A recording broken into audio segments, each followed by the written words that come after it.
dijadwalkankah diperiksa sama pihak kepolisian misalnya keluarga? Akan dijadwalkan nanti kalau David begitu sadar akan langsung diperiksa, ada omongan seperti itu dari penyidik? Belum. Saya belum tahu sih soal itu. Belum, karena kita juga keluarga, soal hukumnya kita serahkan sepenuhnya ke LBH GP Ansor. Jadi kalau update seperti itu nanti mungkin teman-teman LBH nanti yang bisa mengetahui. Kalau keadaan orang tua sekarang gimana? Orang tua alhamdulillah juga karena kondisi David membaik, juga orang tua juga mulai tenang ya.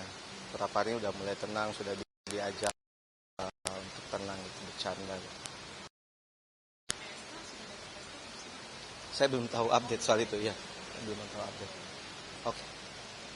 Sekarang kan saksi si Ag yang mas lagi mau diperiksa, ada harapan sendiri nggak sih?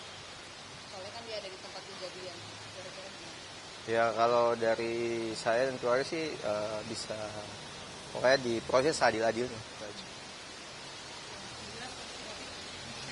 Kondisi David alhamdulillah pokoknya ini berkat semua keluarga, kerabat, terus masyarakat luar ini udah sangat perkembangannya sangat bagus. Ya.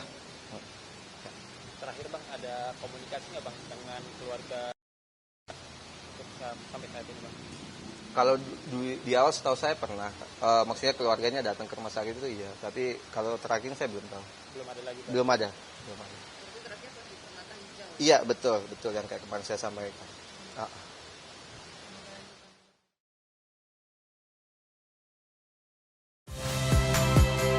Saya Nitya Anissa, saksikan program-program Kompas TV melalui siaran digital, pay TV, dan media streaming lainnya. Kompas TV, independen, terpercaya.